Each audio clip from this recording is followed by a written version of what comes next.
was watching that videotape of a stretch. For I haven't watched it yet. like an hour. Recording in progress.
Can everybody hear us?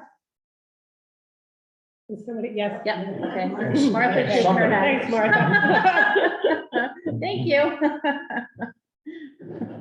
You all All right, set? I think we're good. Okay. Let's clear my throat. Good evening, everybody. You are attending the Shutesbury Selectboard meeting. Today is Tuesday, April 23rd. This is a hybrid meeting. Currently with us in the downstairs of the town hall are Eric Stocker, myself, Rita Farrell, Melissa Makepeace O'Neill, Becky Torres, and then we have three folks in the audience, Jan Rowan, Susie Mosier, and Tom Seifert. I don't know if you could hear that. I know when I turn around, I have to speak to the owl. So, so there might be more people joining us, and as they do, we will let you know that they are in attendance. So the first item is for me to go over the agenda. We'll have public comment, as we always do. Then we do not have select board meeting minutes from April 9th, so we are going to pass over that. 5:45, we have Concom members' resignation and an appointment to the Council on Aging. 5:50, we are going to discuss the four-town meeting that happened this past Saturday regarding the regional school budget. Then at 5:55, we have select board interviews and Concom appointments.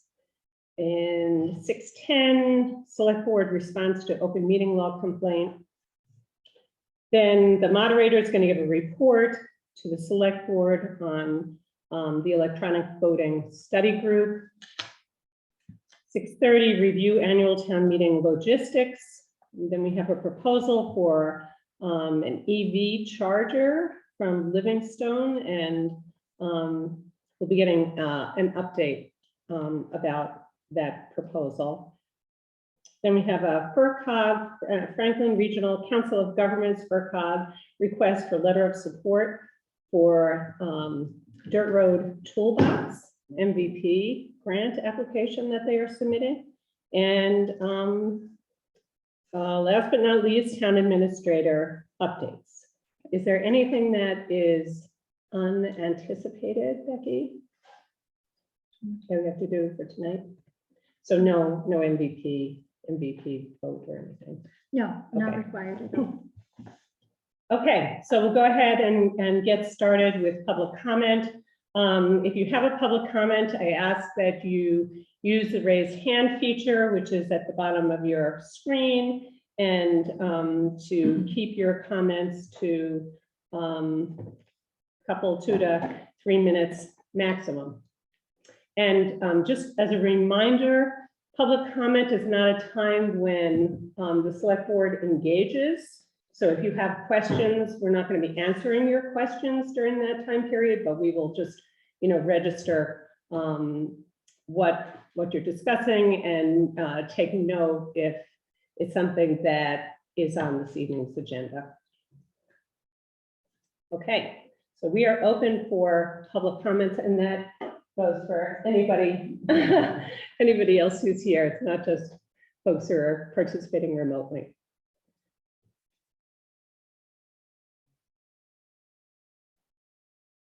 No public comments? Are we seeing everybody? Everybody's up there, right? Yes. Okay. Yeah, let me just double check. I have 15. Okay. Yeah, That makes that's sense. okay. Okay, not hearing any public comments, we will move on.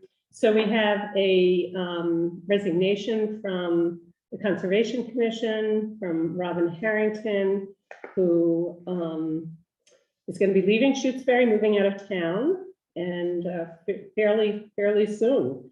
So she determined that she could no longer, was not even going to be available for the balance of her term, which expires June 30th. So I think she felt that it was appropriate to hand in her resignation. So any comments, or do I hear a motion to accept Robin Harrington's resignation from the Shutesbury Conservation Commission? I'll make a motion, we accept her resignation from the Conservation Commission. Okay, is there a second? I'll second that. Okay, any discussion? Just to thank her for her service. I mean, that would be, that's Yeah. not really discussion, I that's don't know. comment. Yeah, I don't know how many years has she been on the Conservation Commission? Three? Oh, okay. Well, 2 years and 10 months. Oh, okay. I thought she was on when earlier. Okay. I don't believe so. All right, all those in favor of accepting the resignation, please indicate by saying aye. Make peace O'Neill, aye. Stalker, aye. Farrell, aye. And we have a recommendation for an appointment to the Council on Aging of Jessica Makepeace. And Jessica, I see you are with us this evening. Yep, I'm here. Okay. Is there anything you want to mention about your interest in the Council on Aging? So I work with a lot of elderly, doing various things from cleaning houses to personal care, and I'm pretty knowledgeable in resources because I took care of my mom and Graham, and I thought it would be kind of beneficial to have a little bit of my knowledge on Council on Aging. Great. And is anybody else, Martha, you're on the Council on Aging, correct? She's the chair. Yes, Yeah. I am. Chair, okay. Sure. And the Council on Aging recommended Jessica for this position. Exactly. For all of those reasons, she'd be a great resource. We need people on the council that have that experience and also are well known in the community. So we're very happy that she's willing to join us. So hopefully you'll approve it. And we're happy too.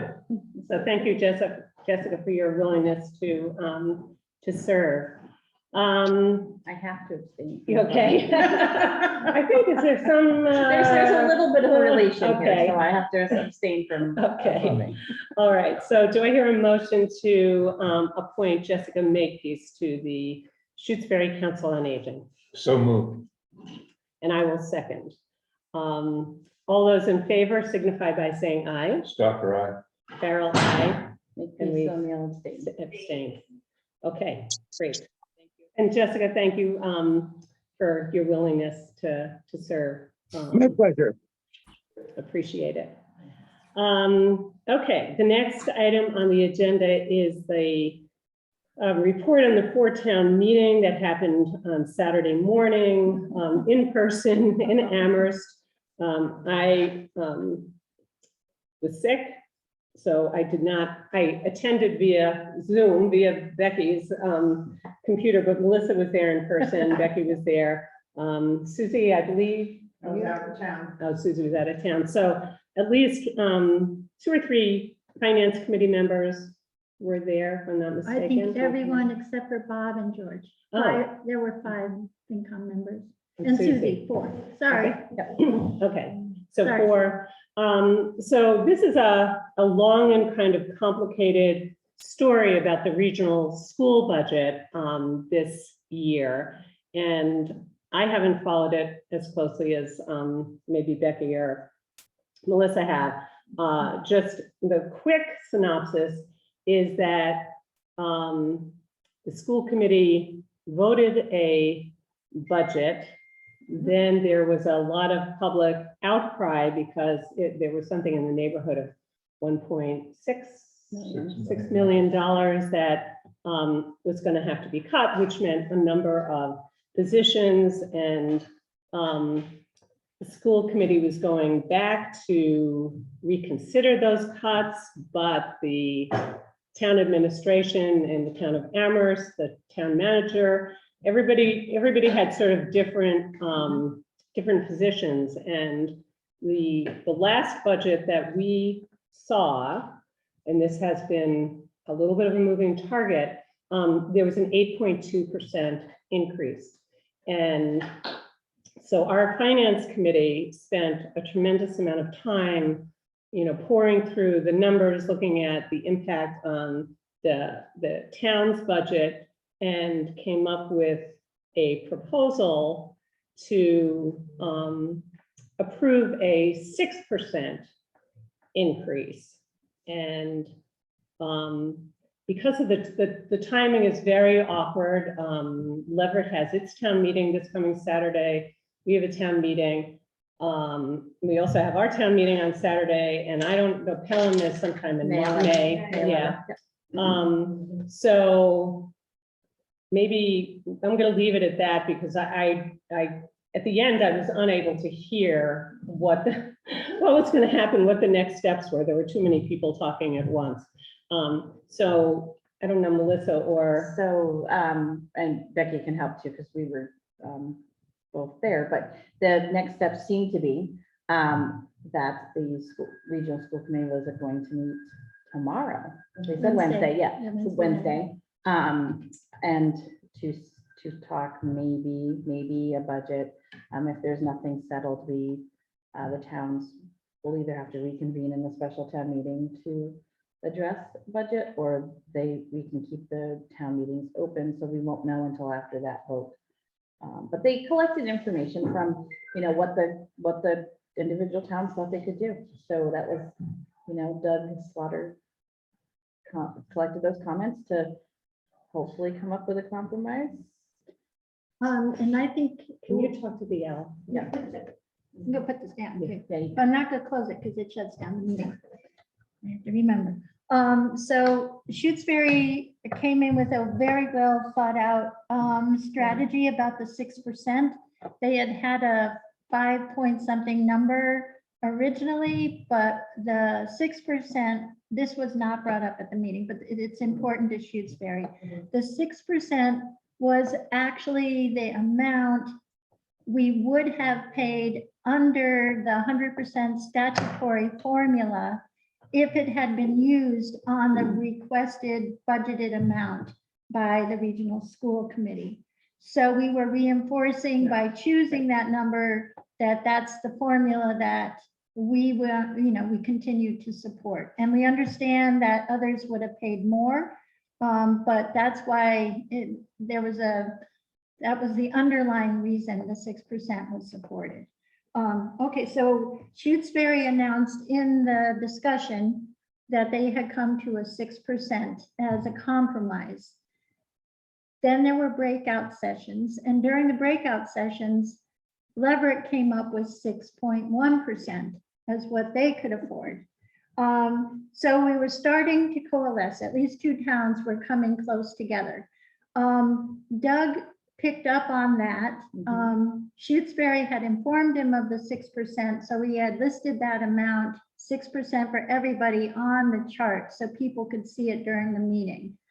And then Pelham spoke, and they represented that they were going to stick. Their FinCom had recommended 4%. they were willing to go higher next year, but they were saying not this year. Then Amherst spoke and said their finance committee hadn't voted on it.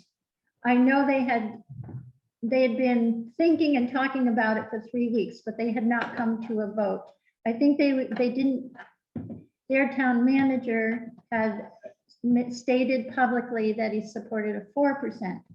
So if the council goes with the finance, if their finance committee recommends 6%, their council has to vote at least 2/3 to override the town manager's proposal of 4%.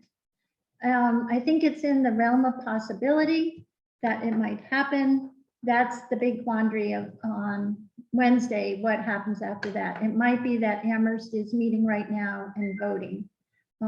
So we'll learn more tomorrow and keep everybody updated. But hopefully it's settled, because if it's not, we're open-ended and probably won't be able to close the town meeting.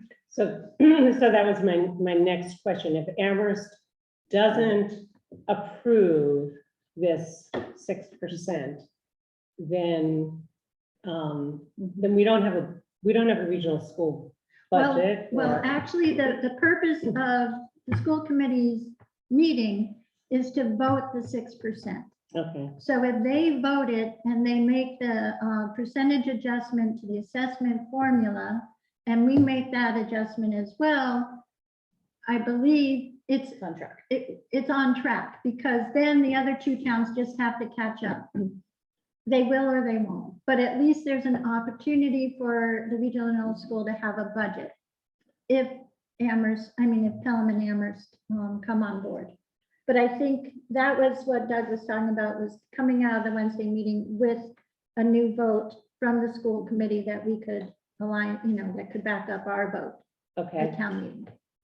So we could go ahead at town meeting, even though the town council might not have, the Amherst Town Council might not have voted. We could. Mhm. If It'll we- be down to the wire on I our think decisions. there's someone in the Can I audience. ask a question? So what about the warrant article that's about assessment, not just the budget, No, we're talking about, only the assessment? yes, Article. only the assessment Okay. article. It currently says 8.2%. That would have to be corrected to 6%. Yeah. And that would be on town meeting floor. Yes, it has to be, no matter what. And that's 4 or 3 towns have to approve the assessment. The method, yeah. What? Yeah. So it's conceivable we could vote on Saturday, but then have to come back and revisit this at a special town meeting if there If it is a- all blows up. if it all blows up. Yep. Okay, And then he went through some urgency to get it done by the end of the end of the fiscal year, because if not, then the state pressures you to get it done quicker.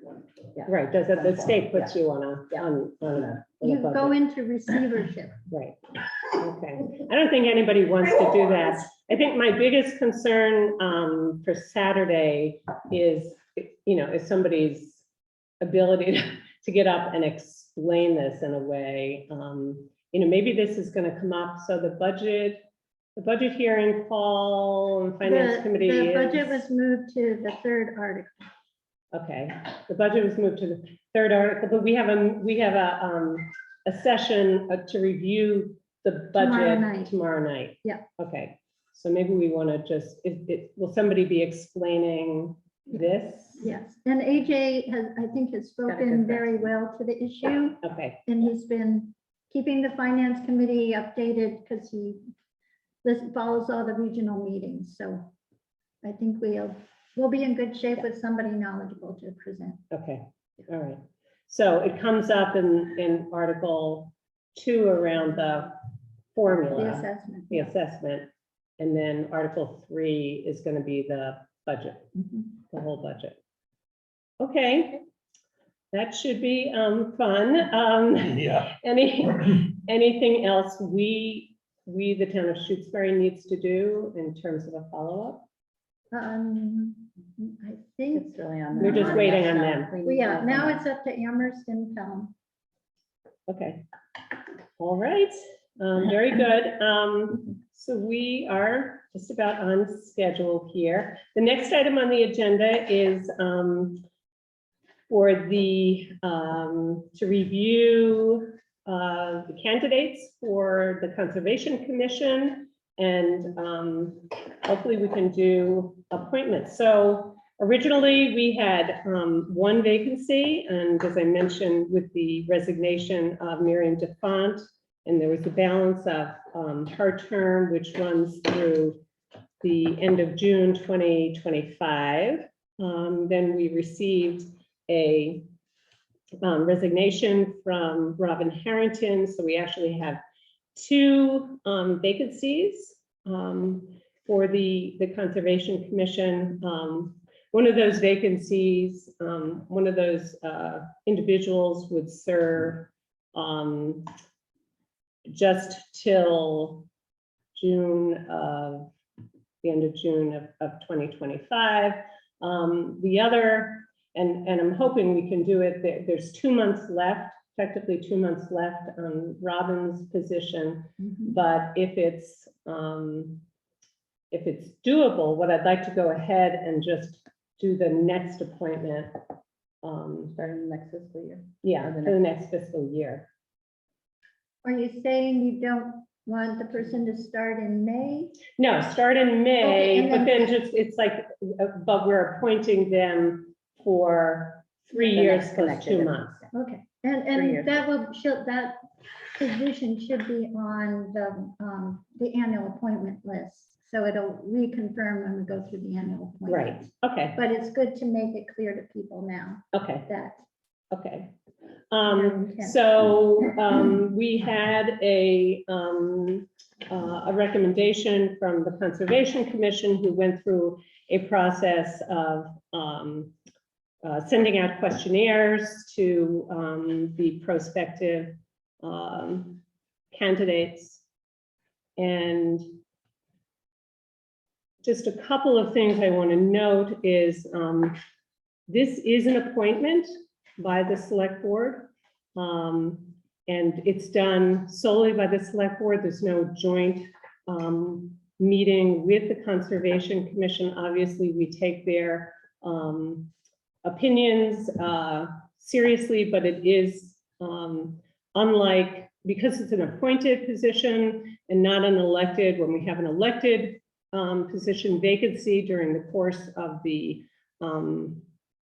in the middle of a term, we do joint, we typically do, well, we legally have to do a joint meeting with the board. So for example, with the planning board, that is not the case with appointed boards.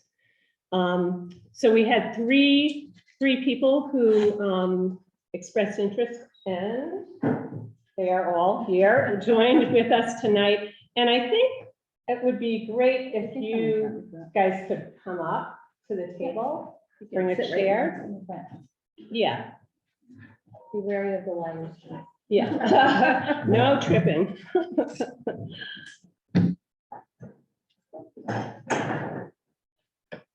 Your guys' back will be to the TV, but they will be able to see your faces because the camera will Yeah. follow you.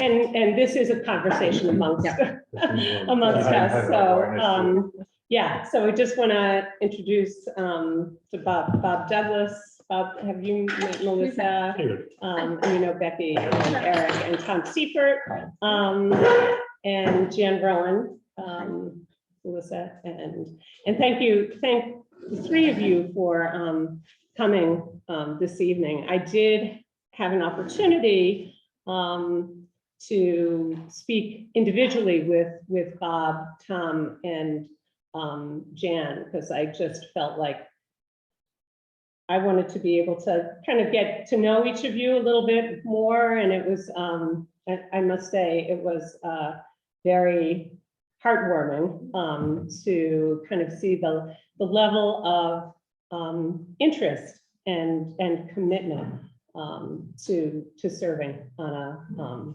the Conservation Commission. So I know I had just one question for each of you. I think Eric had some questions. I don't know if Melissa does. And Do you want to lead off, Eric? Should I ask the one question to every, how do you do this? Sure, you can do it, whatever. You had one question So I that, guess one question would apply to all of you, and that is that you all live at Lake Viola, which is obviously sort of a conservation district, if you will, very active one, potentially active one. Do you see any conflicts with that, or what if there were conflicts with that? Would you step down, or how would you deal with that? Well, that's a super easy one for me, because I think the health of the lake is in everybody's best interest, and we should all take an active role in analyzing the lake and seeing what is best for it. Okay, Tom or Jan? We have regulations to follow, so we should be able to follow them there even though we live there. Okay, I'm thinking it goes both ways. I'm in a position to know a lot, and so I can be informative about real life at the lake. And of course, there are regulations about a concrete conflict of interest or something, so that's not really a choice of the way I see it. So I don't know if that would be such a disadvantage, though. That's a reality for many reasons. okay. so I had a question for, let's start with Jan, we'll go this way. Given previous concerns that you have voiced about the Conservation Commission, and you have been a keen observer, I think, over the last couple of years, do you feel like you can work with the current commissioners and uphold and support the newly adopted regulations and bylaw? Yeah. I worked half my life in natural resource conservation, so wetlands protection was part of that. And so I really respect what the Conservation Commission has been trying to do. And I think what the individual commissioners are adding to the group is laudable. And I'm gonna work as hard as I can to get up to speed and be able to contribute to the group. Great, thanks. Tom, do you foresee any potential conflict in serving on both the Planning Board and the Conservation Commission, given the potential for projects seeking permitting from both the boards? Like one project being before both boards. Right. I don't know the full extent, but as far as I'm aware, it doesn't by necessity pose a greater risk of conflicts than not being on two different town bodies at the same time.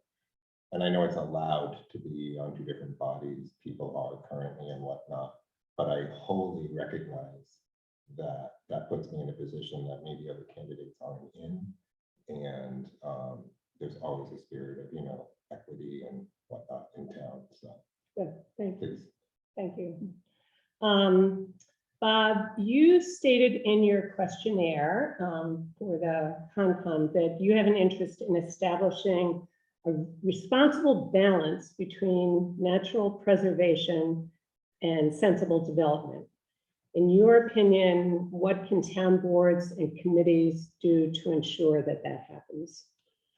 I think there's a whole education component that would be very, very helpful, both for the citizenry of the town. Again, we're really, Shutesbury is a wonderful place, and it is a wonderful place because we have these really super protected wildlands, et cetera. And I think educating the citizenry about that, and that these conservation regulations are really for everybody's benefit, and kind of all rules that we can live by.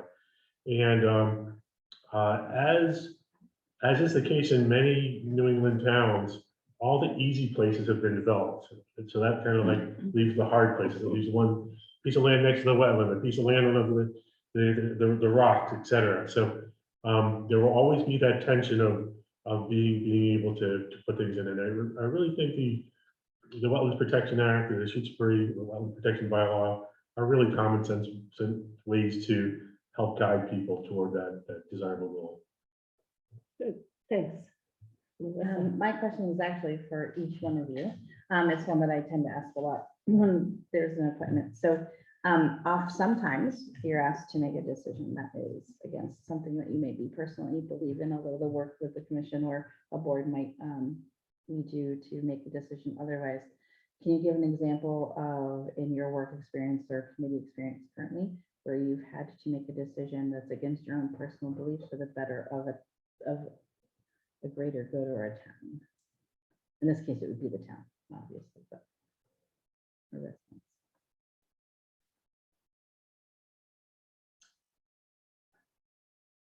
You're not necessarily talking about something in Shutesbury. No, but just in the- general. And so lots of times in doing things like this on committee work, we have to set our own personal beliefs aside to do the work that's best of the committee. And have you had experience doing that in your work lives or in other ways in your lives that then just an example of how you might handle that? Yeah, I'm sorry, go ahead. I've certainly had that experience. Yeah, in my past jobs, we would work out grants and which project was the best grant. And I might see one as being better than the others, but you have to take into consideration all the stuff other people bring and go with the flow once, the consensus is reached. Yeah, it's something that, when in my job as a conservation agent, I'm walking a property, maybe with some of the other agents, et cetera. And the Wetland Protection Act reaches out 100 feet away from ponds and so on. And I know that 100 foot and an inch will become developed. So that's sad for me to walk through a forest and say, hey, this area is going to be developed.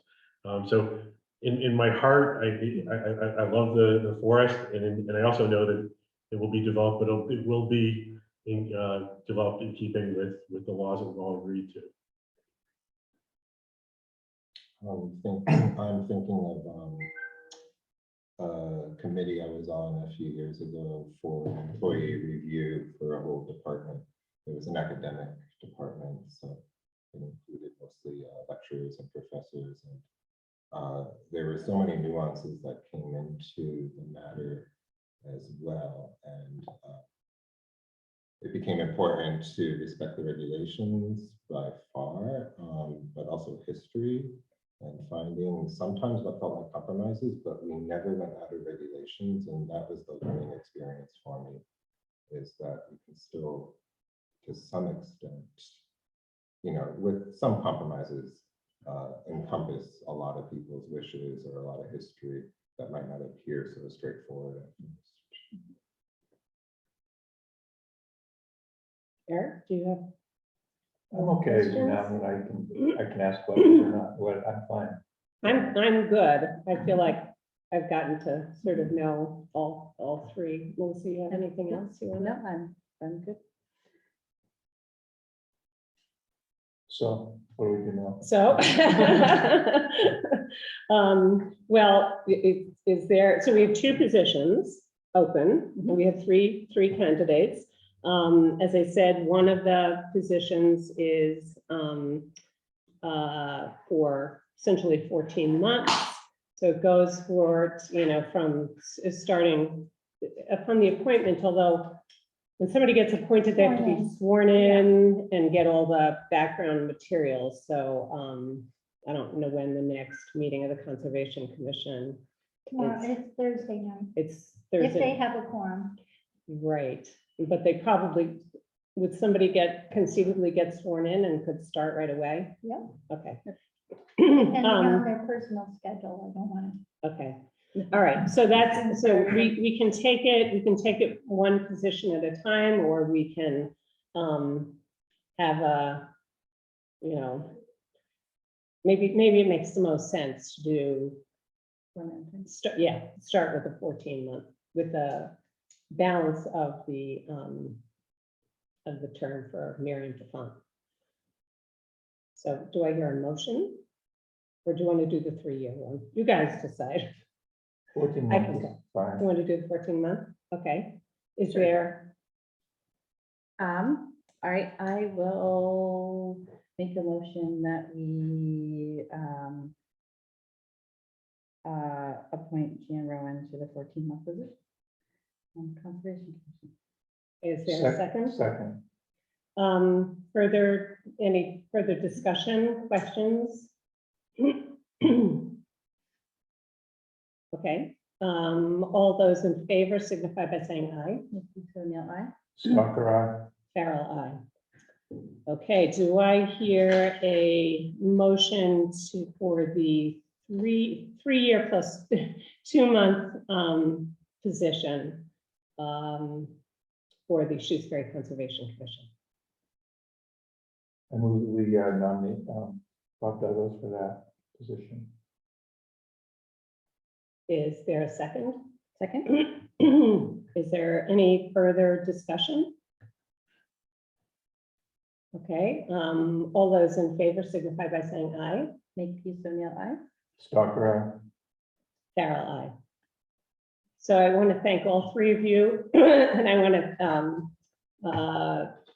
to, say, as I said from the beginning, it was really very heartening to have the opportunity for me anyway to hear from you, and I learned a lot, and I really, I appreciate your time, and I think I said to Tom afterwards that I should do this more often. I think we all should. It's Yeah, just nice.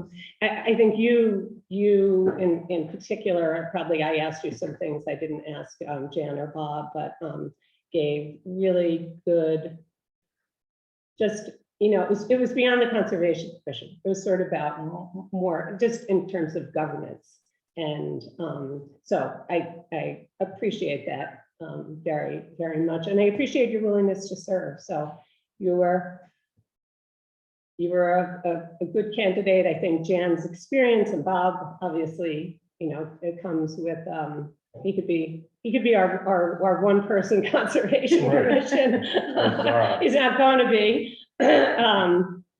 But thank you, all three of you. Tom?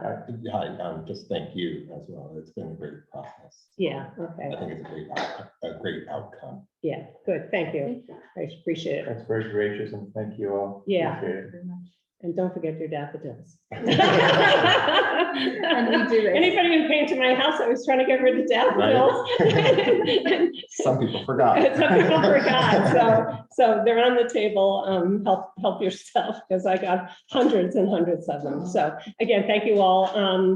You need to get sworn in as soon as possible. Bob, I don't know if you're going to be around, but we can work out. Are you going straight back tonight?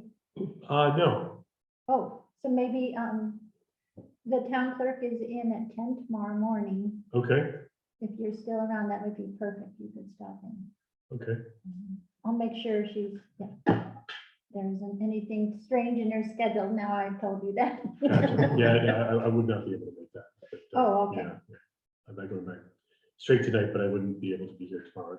Yeah. Okay, we can do it another day. Good.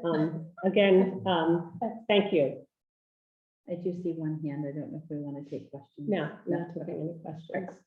Yeah. Thank you. Thank you very much. Thank you all. Thank you. And helping us with our setup when we have people here visiting. It worked out well. Yeah. It did. That did work out well. Yeah, I guess it was a process question. Amanda, did you have a process question? Hi. I noticed that Mary David's hand was up for a while, so I didn't know if you didn't notice, since she's from the Concom, but I don't even know if she's still here. So I just wanted to bring that to your attention. This was an interview process with select board. It wasn't public process. So thank you. Okay, the next item on the agenda is the select board. Good night. Select board response to an open meeting law complaint. I'm holding back. I have written one document, and I'm having it reviewed and we'll bring it forward at the next. Okay, so Okay. we're not dealing with that tonight. Not tonight. I will be making sure I have a meeting set for during the town meeting. I'm going to set it about 10 minutes ahead of the town meeting You're having a for the select board. select board meeting? Okay, Just a short one at before the town meeting begins. Okay. If possible, if you guys can come, just to, in case we need to meet on something. oh, I see. So you're just doing that in case there's anything that comes up that Yeah. we need to address before town meeting. Yes, Okay, Yeah. so the select board would be meeting at the elementary school? Yes. Yeah, around our table. Okay, around our table. Okay, so, Yeah. so it's posted, it's open to the public. They'll Okay, surround us. okay, all right. Okay, so the next item, we're a little bit ahead of schedule, but we have the moderator's report to the select board on the electronic voting study group. And I know I saw, oh, there's Paul Lyons. Welcome, Paul. Ready to go. Thank you. Good to see you all. I thought I had 10 more minutes, so I was trying to quickly finish my dinner and clean my teeth a little bit. But anyway, I'm here. I'm here because I just wanted to give you all just a little update before town meeting, because there will be a short presentation at town meeting about the recent activity of the what was originally called the electronic voting study group, but more recently has been renamed the town meeting clicker study group. That was a request by Grace Banish, actually, because she just didn't want any confusion about what this was really all about. It's not about like voting in general in the town, but only about town meeting votes. So anyway, Paul, yes. I just have a question. So this is not a click. It's a clicker group. Well, I guess that's open for discussion, but it's Okay, go ahead. a click discussion, clickers. Yeah. So anyway, the background is, you know, some of you may remember probably a year or so ago when we were talking about possible fund options for using ARPA funds. I had come to you or suggested that we consider buying a electronic voting setup for town meetings. So I've had an interest in this for quite some time. You know, I'm in contact with other moderators all the time, and I know that a number of other towns have gone to electronic voting or town meeting clickers with great results. And I thought it'd be it's something that we should consider in town. But, you know, knowing I had a bias about it, I thought I would get the perspective of other people. So I had put out a call for some citizens to join this study group. I got 7 responses, and I was happy to appoint all of those 7 people to this ad hoc group, basically to advise me, the town moderator, on if and how to move forward with this idea. The goal of the study group was to do an objective assessment of electronic clickers as an option for Shutesbury town meetings. I feel that I really lucked out. I got a great group of people that jumped right in and started doing some pretty extensive research, mostly about the experiences that other towns have had with electronic voting, gathering data on the options, for example, renting versus buying, different vendors and what they offer, what the approximate costs would be, and so forth. And the group decided that, you know, we really needed to get some feedback from town voters to see how people felt about it. But first, they also felt like some basic education might be needed so that people would understand exactly, what we're talking about here. Some people hear electronic voting and they think, oh, good, I can just stay home and vote remotely. Or, I can vote for my favorite select board member, when they're up for reelection. But that's not what this is. So, so the group decided to put out a fact sheet, which some of you may have seen. It's posted now on the town website, along with the survey that has also been posted and been publicized. And so far, I think last time I checked, we had about 103 responses, I think, on that. So that was encouraging. A lot of people provided some like verbatim response information at the very end, some comments in addition to answering the questions that we had. So we're getting some good information from people. So that's basically where we are at right now. The group is still collecting data. We'd like to be able to get a better handle on ballpark cost estimates in the relatively near future if possible. But first we would we thought we'd wait and see what kind of response the survey got and what kind of response we get at town meeting when we provide that just short presentation. Mark Hawkins will be the person doing the presenting at town meeting, maybe along with some help from some of the other members on the group. I will be taking more of a back seat, and just letting the study group kind of run the show at town meeting at least. So that's pretty much where we are. That's what townspeople are going to hear pretty much at town meeting, but I want to make sure you folks heard it beforehand. Paul, can you tell us who was on the study committee? Sure. Grace Banish is actually on the committee. Matteo Pangallo, Gail Fleischaker, Wheezy Hool. I mentioned Mark Hawkins already.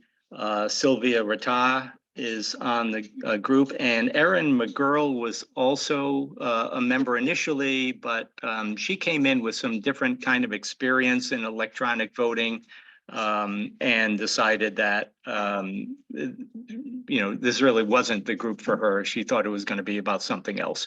So that leaves like 7 of us, I guess, all together right now. Great, thank you. Okay. So people can still answer the questionnaire until I think the deadline was Thursday. Is it? I'm not sure. I think Matteo might be present The here if he 25th. wants to. Yeah, that's Thursday. Okay, yeah. Yeah, and if people, at town meetings say, oh, I didn't know about it, we'll certainly extend that. I mean, we're just interested in getting as much data as possible from townspeople. Okay. Yeah. Question. Amanda, do you have a question for Paul? Yes, hi, thanks. I'm just wondering, where is all the stuff posted on the website? I'm looking for it, but I can't find it.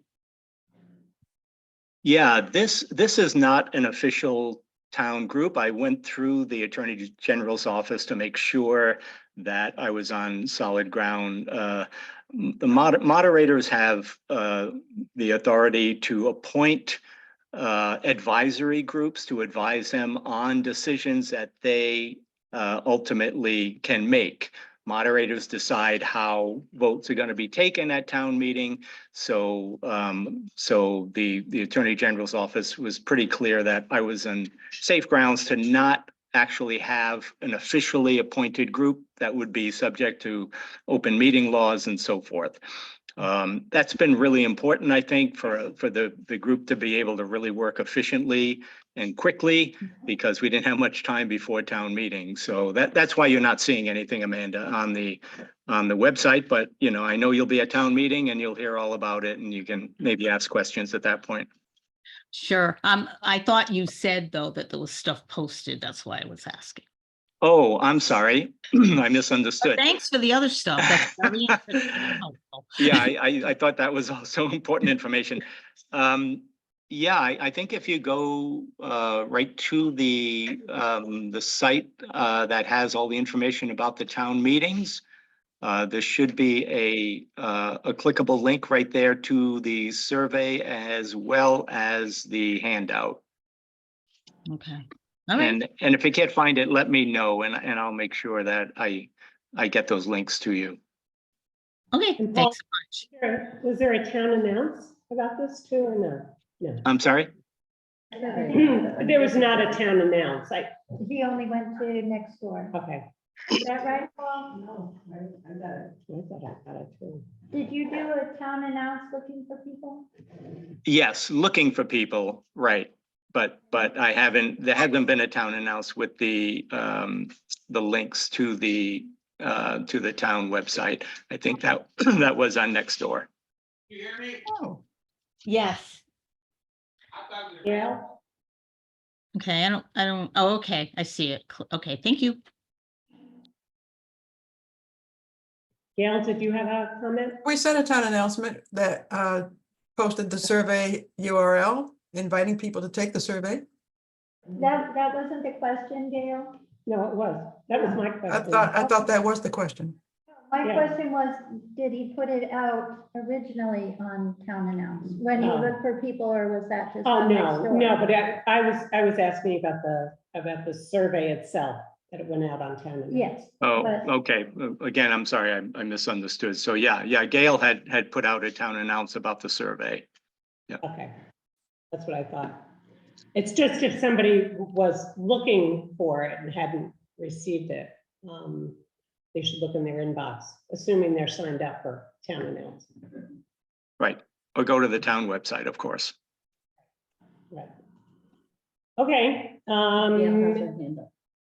Gail? I was gonna say the handout itself has the QR code as well as the survey URL. So you can go from that too. Okay, good. Thank you. Thank you for your work on this, and we look forward to hearing the survey results at town meeting. All right. The next item on the agenda is to talk about annual town meeting logistics. So we're not going to be at, in the back field this time, so. Yeah. So for logistics, we're back at the school. We've been working with the school to get all the setup in place. We will need a little bit of help on Friday afternoon, if anybody's Okay. available, between 4 and 5. And it probably won't be a lot, just to make sure everything's in place and that we can assist the town clerk getting all the elections materials over there, all the signs, and make sure everything's in its place, that the podium is set up, that we've got everything up on the stage. We're going to be back on the stage with the select board to try to open up more space. I think the biggest concern going into this, I think, is we've had so much room to spread out in, and I think people have been very comfortable. We only had about 200 people at the winter town meeting, and it felt crowded. So it's going to be an adjustment, I think, for everyone. There will be food available. The library folks are at it again. So there'll be plenty of food for breakfast and then sandwiches, I believe. And with any luck, we'll be done before it's dark. On Saturday? 2 o'clock is not dark. Right. But it's a long agenda. I mean, a long warrant, as Paul is well aware, with some very challenging regulations that are important to review, and they might go quickly and we might all be out before 2 o'clock, and that might be a good thing. So hopefully there'll be resolution in the budget, and the budget won't be a logger jam for people. But I think there's less logistics this year being down there because we have help from the custodian and most everything is, we have to move the microphones down there, but we're gonna get assistance through the woman that helped last time is gonna help set up all the microphones, and we'll be in good order for Saturday morning. So beyond the group that's here in this room now, does it make sense for us to put out a call for other helpers, or is that going to be too much? That would I be- don't think so. No, the finance committee regularly pitches in. I This think is on Friday afternoon. on Friday afternoon. I can send someone if I can't come. Yeah. I think we should be fine. We'll be Okay. in good shape. All right, good. And what time do we need to be there? So we're gonna do a meeting at 8:45, a select board meeting at 8:45. Yes. So if you're there at 8:30, that would be great. Okay. And then you'll get the best parking too. Right. You mean you're not gonna have our reserve spots? Well, Okay. if the limousine can't show up. Right. All right, so the next item on the agenda is a proposal from, well, we've had a proposal from Livingstone. I actually printed some of this out because it's kind of confusing. So we were approached by a company that proposed to the town that we have that they install 2 EV chargers, one charger at the, two chargers at the town hall, and I believe 2 chargers at the new library site. And my understanding is, and Eric probably, he knows more about this than I do, so stop me if I'm getting this wrong, but that there's a lot of money out there that's being made available to do EV chargers and to do these charging stations. And Livingston is an approved vendor for the state of Massachusetts to do this. So I guess the state, National Grid, they all have access to some federal money. When we originally talked about this, or the original proposal, I was under the impression that that these chargers came free of charge. That they were at no cost to the community. And the library is very interested in having them there. I think it's been part of their plan from the beginning. So we're at this juncture where I'm confused now because I see a proposal which now talks about $118,000, which is quite a bit of money, and that would be to put that's the cost to put cost to us, the town of Shutesbury, to put 2 chargers in at the library, and then it would be an additional $118,000 to put 2 chargers in at the town hall. The total cost was, or the total project value, according to Livingston, is $438,000. So that there's all kinds of wiring and infrastructure, the equipment, so forth, that added up to that 438. They get a big discount from the utility company of $320,000, leaving a balance of $118,000.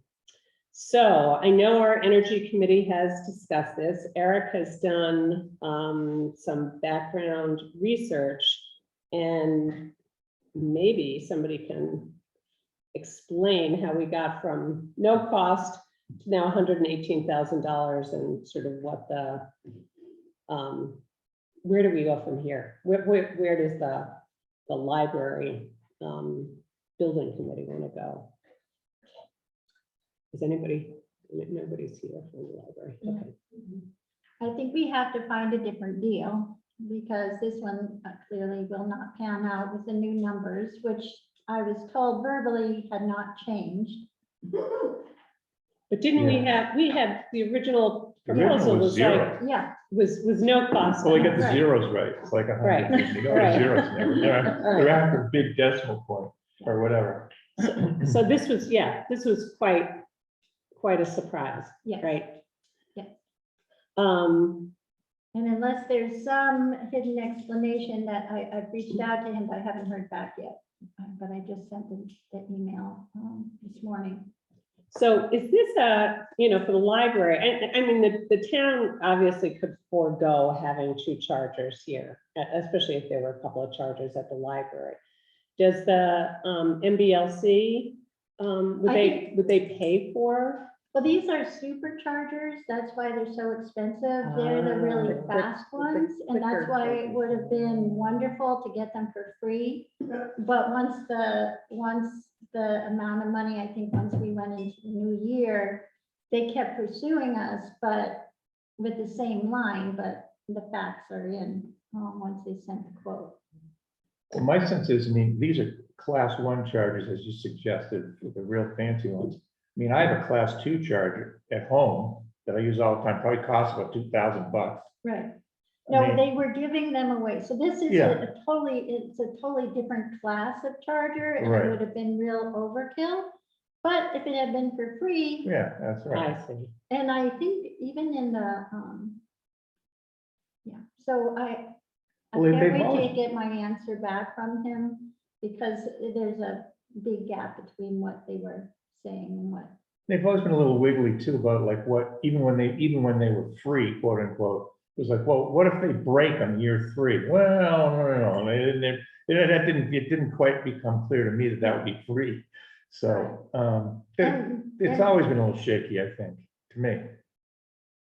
And I know, I don't want to put words, maybe Gail can speak to it, but ECAC sort of looked into the charging thing. And they raised a point, which I think is a good one, which is that if you live in town and you have an electric car, you probably have a charger anyway at your house.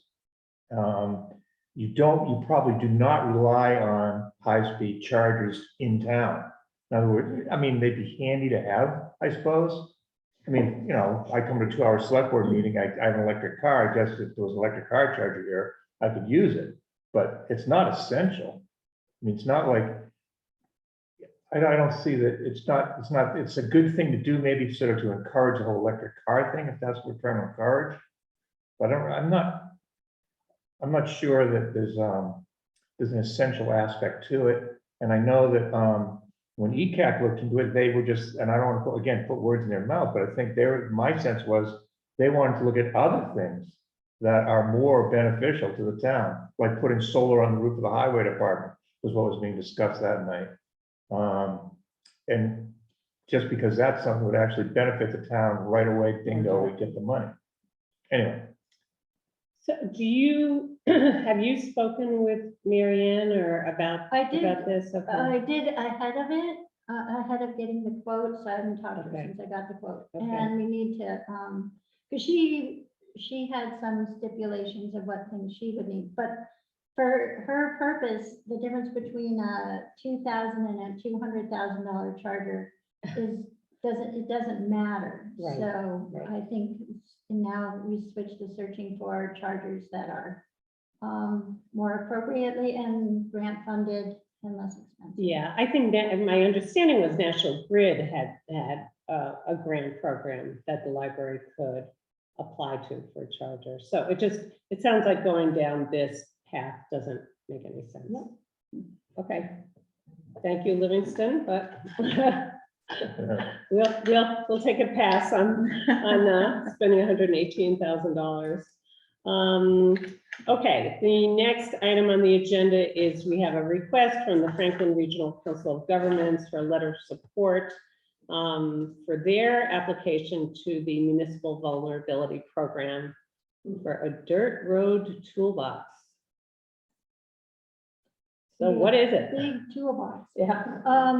So they're going to focus in on culverts and first they want to put together they want a 2-year grant. They're making a 2-year grant proposal. The first year they will go to the communities and do observations, go work through different typical problems like putting in a new culvert, what are all the permitting issues that go along with that, and that to help new highway superintendents, they're putting together a box so highway superintendents can have some guidance on projects that if they're new or if they come across a project they haven't done before. This is the young man, Ryan, who's working on this grant, is actually doing a project in Shutesbury for the next 6 months. We finally are getting our culvert project through Franklin County in progress. We've been waiting about 10 years. Walter kept telling us this was going to happen. He talked to Ryan, but we finally got on the top of the list, and it's actually going to happen this year. So they're going to inventory all our culverts anyway. They've already, I was at a meeting with the FERCog gentleman and the highway department earlier this year. So they developed a rapport with the department, and they chose Shutesbury because they feel like they'll be responsive and helpful, and they can work with, they can work with our highway department as they take their ideas for the toolbox and implement them, and then have record of the implementation. The implementation is the second year of the project.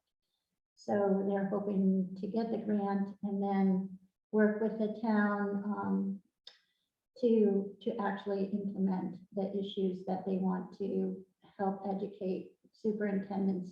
The reason Shutesbury first came to their attention was the culvert on Wendell Road. For the price and the work and that was done, it's an exceptional model, except, so they were hoping to be able to really focus on that and help other towns be able to do culverts for $25,000 instead of $500 or $1 million. But the rules have changed. The guidance from DEP has changed, so our culvert couldn't be done the way it was done because there's some changes in the sizing that would make it not possible to do that anymore. But that's how we came to attention. So they want a letter of support. Have you drafted something? they sent over a dummy that I just received, and I will have that ready for you guys to sign in the morning. Okay.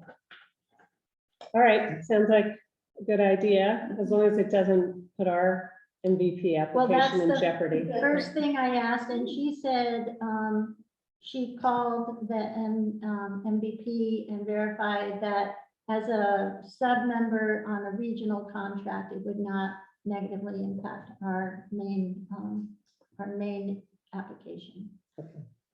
Because the town is planning on applying to the municipal vulnerability program this week. Yeah. Okay, do I hear a motion to approve the letter of support for FERCog's MVP grant application? So moved. Second. All right, any further discussion? All those in favor signify by saying aye. Stalker, aye. Carol, aye. Okay, it's that time, Becky, town administrator updates. I have one thing to add to your list, and that is emergency management team. Oh, yeah, oh, you did, great minds. We will be, I've been working with Lenny a bit and had a good conversation with our 2 emergency management folks, Lenny and Kristen. They want to set up a meeting for May with everybody. I don't have a date yet. They're trying to pick out a date.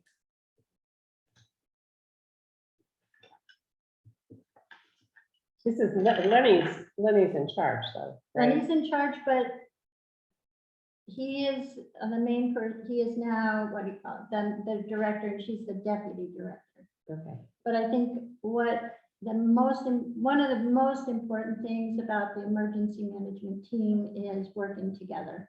And I think that's where it has to start. And getting it back on track is, we have to focus in on it. But that will happen after town meeting.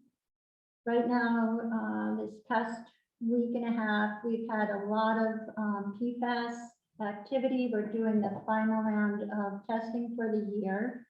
So there has been a great deal of testing going on. We've just received about 20 lab reports, and more will be happening this coming week.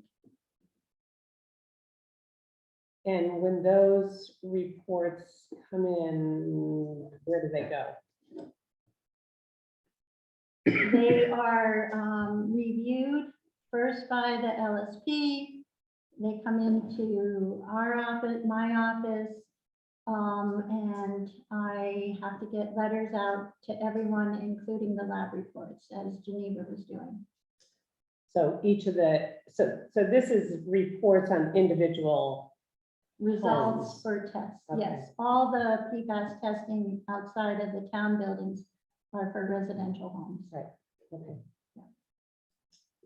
So when you say this is the final round, does that mean we're done testing, or we'll have to wait for? I testing? said Never for done testing the year. for this year. No, I know that, I For mean, this what I'm trying to say is, fiscal year. what I'm trying to say that the 500-foot thing, is that we at the end of the 500-foot, or some of these reports come in with. It could expand the Could circle. expand it, that's my point. Yeah.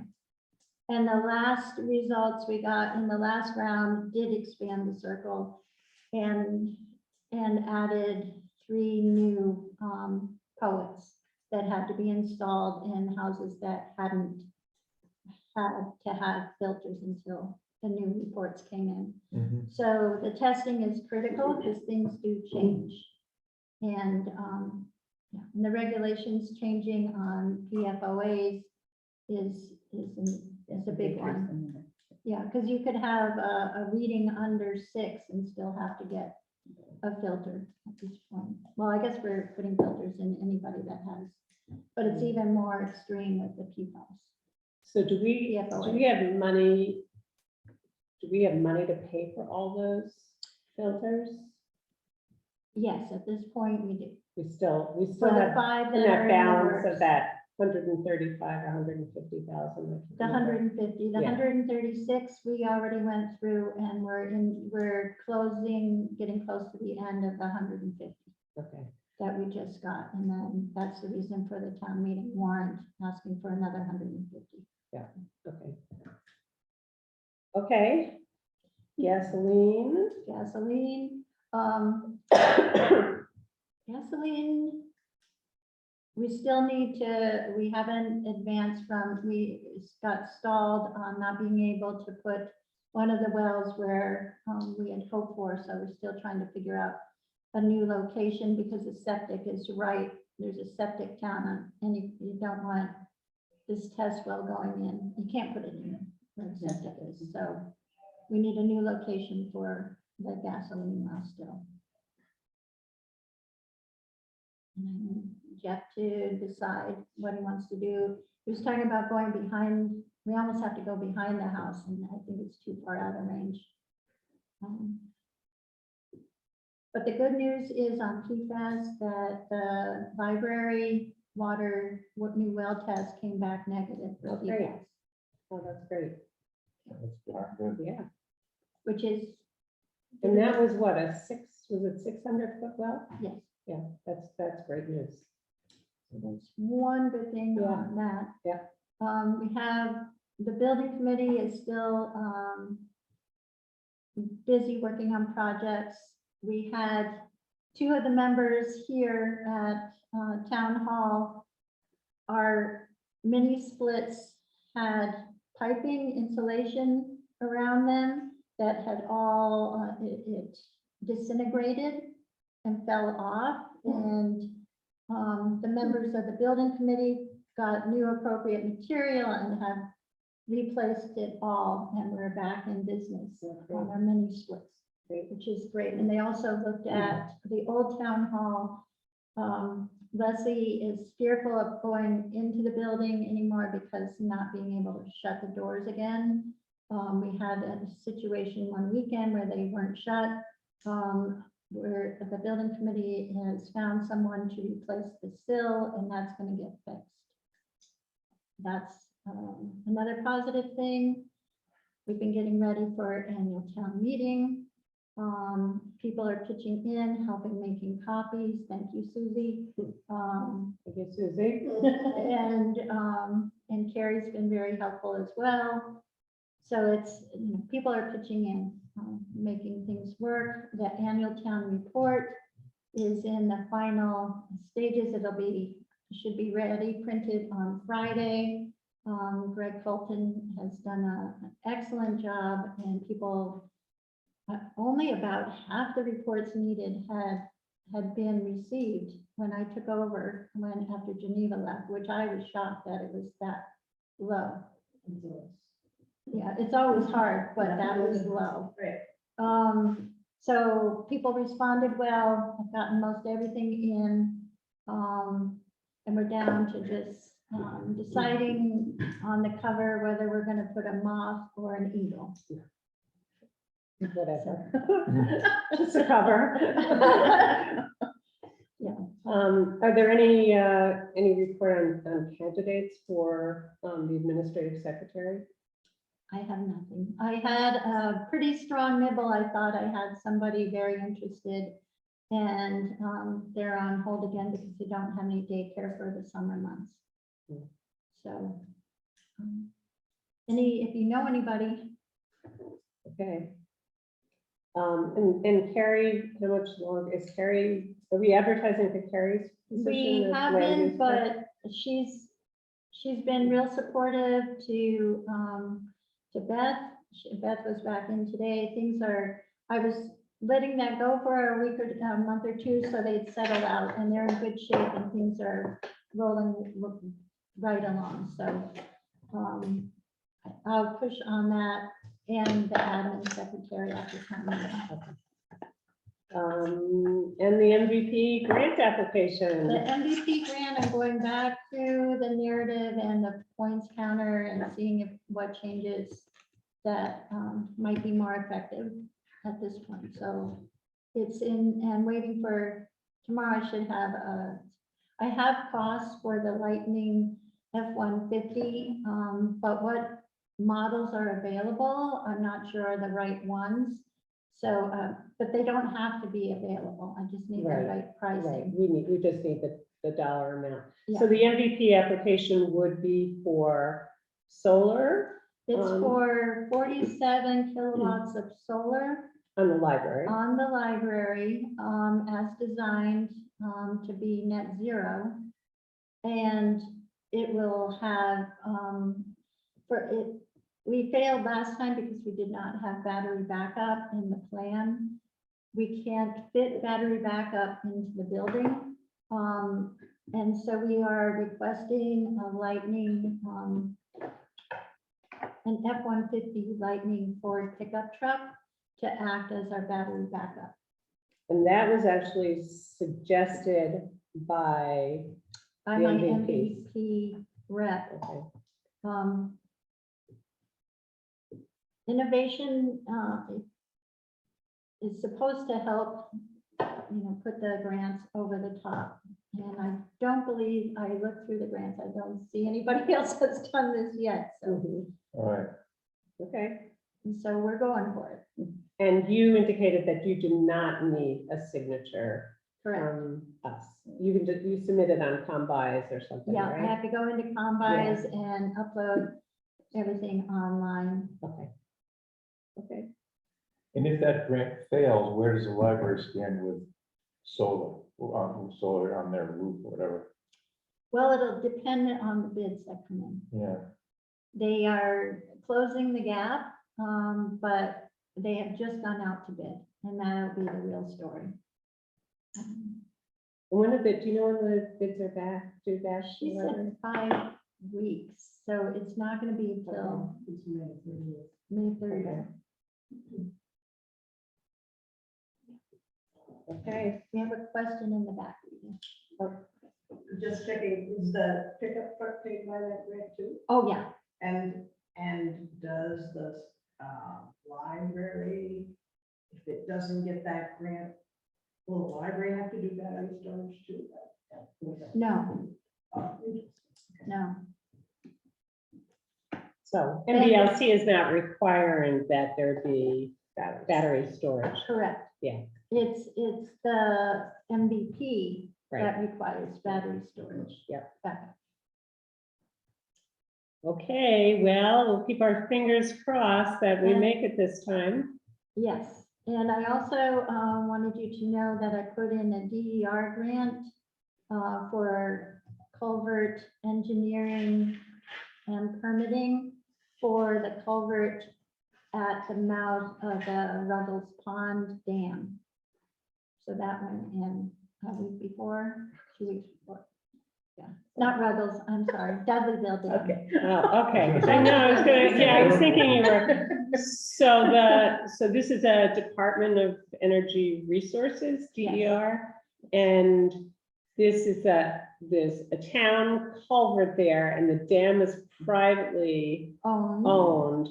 But if the plan, and I know that Lois Brown got a grant to do some engineering around, what is it, like removal of that dam, Yes. right? Yes, So at the same time, if that dam was removed, then we would do culvert work. yes. Okay. Because they're talking about removing the upper portions of it, which would open up, which is basically removal, which would turn the flow from a narrow channel to Oh. a stream. So it would be. So we would have to deal with the culvert. Yes. So we gotta We'd do be something. flooded. Differently. Okay, so I mean, So it's they good. are supporting, I think, yeah, they're in support of these two projects could go hand in hand Okay. very well. And then could we apply for MVP money to Yes. do that culvert? Yes, and that's what the second, what that project I also reviewed with MVP, the MVP rep, because you can review two. And I reviewed that in the solar one with him, and that he found would be really good if we combined it with any culvert work in Leverett, because regional grants are very well received.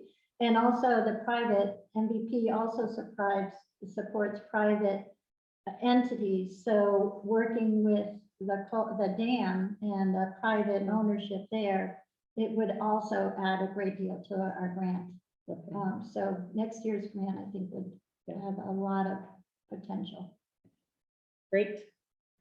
Okay, anything else, Melissa, Eric?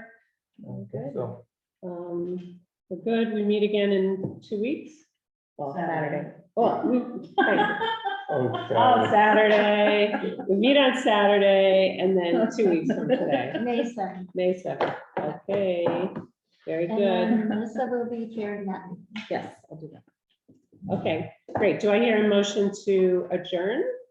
so moved. Second, All those in favor signify by saying aye. make peace in the line. Dr. I. Carol, aye. Thank you, everybody, for attending this evening. Thank you to our in-person attendees too.